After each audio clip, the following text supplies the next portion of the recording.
Channel. आज की class में हम बताने वाले हैं हेल्पिंग वर्ब चार्ट बताएंगे। ठीक है जी। हेल्पिंग वर्ब क्या होते हैं कि टेंस को ही हम वर्ब कहते हैं। तो तीन तरह के टेंस होते हैं। एक होता है प्रेजेंट टेंस, दूसरा होता है पास्ट टेंस और थर्ड होता है आपका फ्यूचर टेंस, मतलब present tense, past tense and future tense. ठीक है, तो यहाँ पर है आपका प्रेजेंट टेंस क्या होता है, V1 और V5 प्रेजेंट टेंस कहलाते हैं। मतलब V5 क्या होता है कि जिस वर्ब में एस लगता है वह V5 होता है, और V1 क्या होता है मतलब जिस वर्ब में एस नहीं लगता है, मतलब इसमें ये दोनों में एस नहीं लगा हुआ है ना, तो ये आपका V1 हो गया। ठीक है, उसी तरह से पास्ट टेंस क्या होता है, तो V2 को पास्ट टेंस कहते हैं, है ना। V2 क्या होता है, पास्ट टेंस होता है। ठीक है, और फ्यूचर टेंस क्या होता है कि सेल और विल प्लस V1, है ना, मतलब सेल विल प्लस V1 को फ्यूचर टेंस कहते हैं। मतलब सेल विल आपका फ्यूचर टेंस हो गया, सेल विल फ्यूचर हो गया और V1 आपका टेंस हो गया, मतलब सेल विल प्लस V1 आपका हो गया फ्यूचर टेंस। अब यहाँ पर देखिए इज MR, इसका मतलब क्या होता है, इज के मतलब होता है होता है, और एक और इसका मीनिंग होता है कि है या होता है, ठीक है।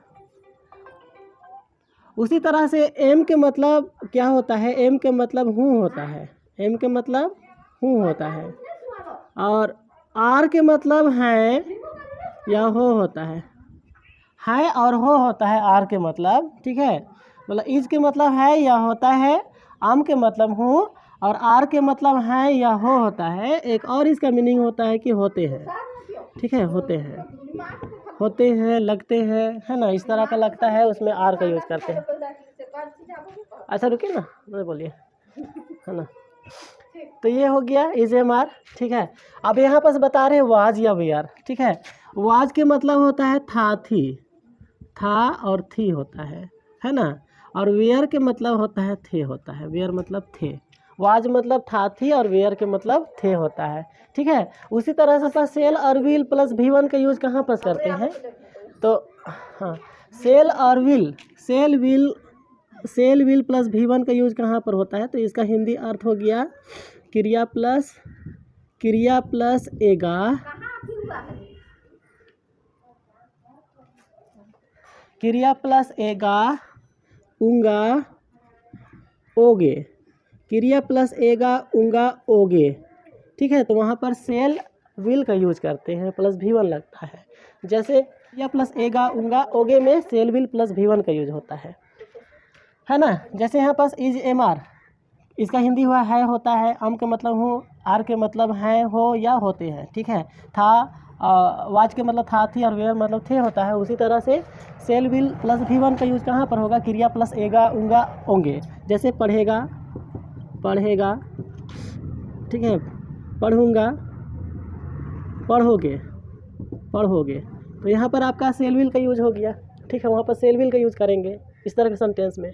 उसी तरह से हैज हैव का यूज कहाँ पर होता है, का यूज, इसका अर्थ क्या होता है, तो इसका मतलब होता है पास है ना, पास है या रखता है में हैज या हैव का यूज करते हैं।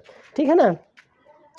उसी तरह से हैड का यूज कहाँ पर करते हैं, तो हैड का मतलब हिंदी अर्थ क्या हुआ, तो हैड का मतलब होता है, हैड के मतलब पास था, रखता था, पास था, रखता था में हैड का यूज करते हैं। ठीक है, अब यहाँ पास है सेल बी और विल बी, है ना, तो सेल बी और विल बी का यूज कहाँ पर होता है, तो सेल बी विल बी में देखिए बी लगा हुआ है ना, तो बी का मतलब हुआ हो, बी के मतलब हो होता है ना, और सेल और विल के मतलब होता है गा गेगी होता है ना, तो होगा हो जाएगा, होगा, होगी, होंगे, होगा, होगी, होंगे, मतलब हगा आएगा, हगा आ जाएगा, दोनों में एक में हा आएगा फिर गा आएगा।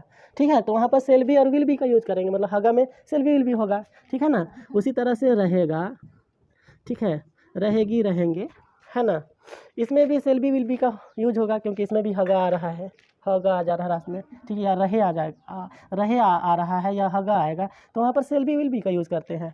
उसी तरह से सेम बनेगा, बनेगी, बनेंगे, बनेगा, बनेगी, बनेंगे में सेल बी और विल बी का यूज होता है। ठीक है ना।